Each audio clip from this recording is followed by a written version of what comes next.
So now let's talk about revolved boss base and revolved cut feature.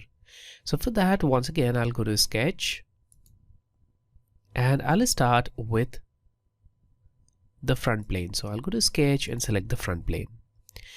Now let's go to line, and here I will just maybe start here and I'll start making a very simple geometry using a couple of lines.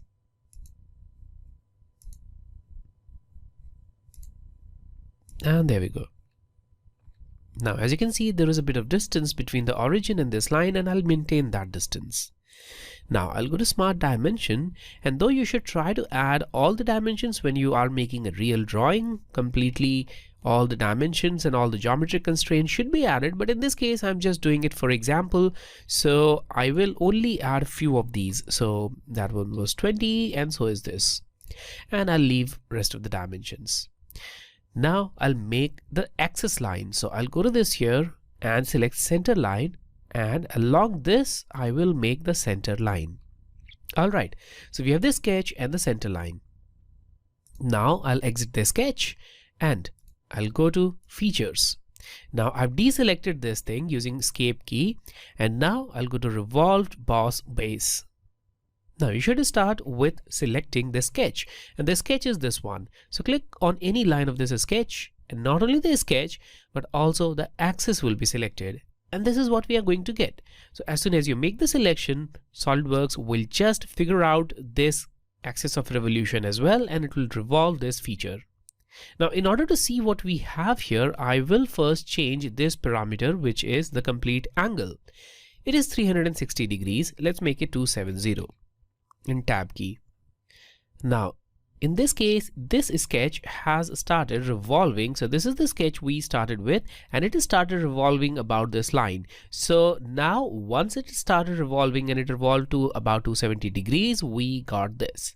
So that's what this revolve feature is. Now currently it is revolving in direction 1, but if you wanted to revolve in the second direction as well, activate direction 2, and we have same options but a new arrow here, and using this you can even add an angle on the second direction of this.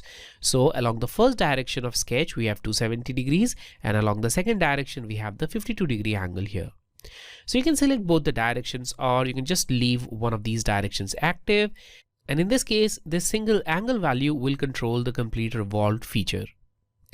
We also have more options here. For example, you can select up to vertex. If you have some other vertex in the drawing, you can just select it, and this feature will revolve up to the vertex or up to surface. Also offset from surface. So it's exactly like the extruded boss base feature, where you can take a reference of existing geometries to revolve it up to that point. Now, if you select mid plane, then this will let you revolve it equally along both the sides, assuming that the sketch is at the mid plane. So if I now move this arrow here, look at this, it will just revolve it equally along both the sides. So here it is. That's the mid plane. So I'll deactivate it and go to blind again. Let's now see this thin feature. So this thin feature will basically add this revolved sketch along the sketch path. So if I activate the thin feature, well, this will happen. Now the changes are very significant, and that's why it's not very clear, and in order to make it, well, kind of clear, I will change this thickness. It is 10 mm. I'll make it 2 mm and tab key, and now you can see the difference. So in this case, this was the sketch and it just started adding thickness along the sketch. So instead of getting a completely solid profile, we will get this kind of hollow profile where the body will be added right along the sketches and everything inside will be completely hollow. So that's the thin feature. Now here also the thin feature will be added in just one direction. So if this is a sketch, the feature is added outside. However, if you want to reverse that, click this and the feature will be added inside. You can also select mid plane in order to add the feature on both the sides of the sketches. So sketch is exactly at the mid plane and the feature will be added 1 mm here, 1 mm outside. And if you want it unequally distributed along the sketch, then select 2 direction, and for both the directions you can specify the distance. For example, one of them is 2. I'll make the second one as only 1 unit. So that's 2 mm outside, 1 mm it's inside the sketch. So that's how you can make this kind of thin feature. I don't want that, so I'll just deactivate it, and now we have a solid feature maybe use an angle of 360, and I'll click OK, and there we have it. That's the solid feature which we'll get. Now in this case we started with an axis. You don't need that. You can even use an axis directly on the sketch. So let's do that. So I'll go to revolve and edit feature. Now I'll go to this axis of revolution and I'll right click and select this clear selection. Now instead of selecting this axis, I'll select the axis right here. And what we get now is this. So it is using this line as axis. Moreover, you can even use another line in maybe completely different plane. For example, I'll right click and select clear, and now this line. So now just by changing the axis, we changed entirely this 3D revolved feature. So if I now click OK, this is what we'll get. So that's 3D revolve feature in a nutshell. Now let's talk about revolved cut, and for that I'll open a completely new drawing. Alright, so here we'll start with sketch again, and I'll go to this polygon feature and I'll make the polygon on this top plane. Alright, right here I'll just make, well, this hexagon.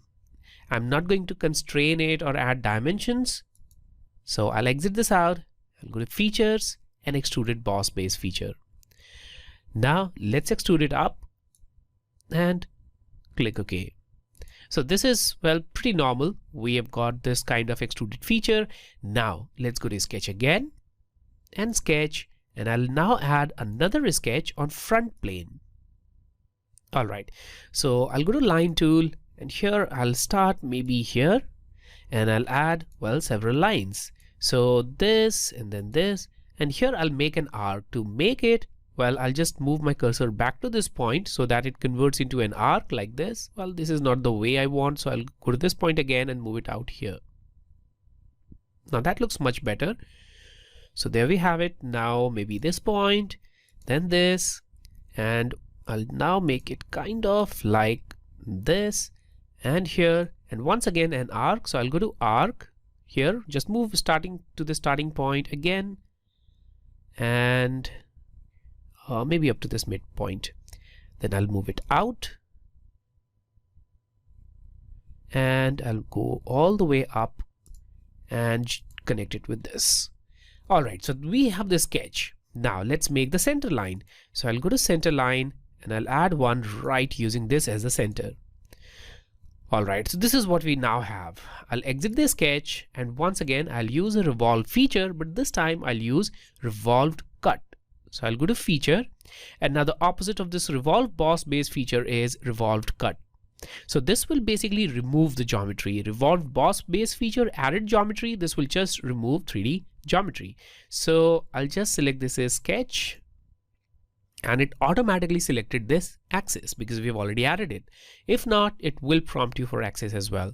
So now with that, we are going to get this kind of feature. So this is just basically cutting the feature from this 3D extrusion. So in order to see this clearly, I will first click on this green check mark, and now you can see what's going on here. So using this feature as a reference, it did this kind of a clean cut from that hexagonal shape that we made, and that's the revolved cut feature. So using this, you can cut any 3D geometry along a center line. Now all the other features like the thin feature and two directions, which were available in the revolved boss base feature, are also available in the revolved cut feature, and you can use them exactly like the revolved boss base feature.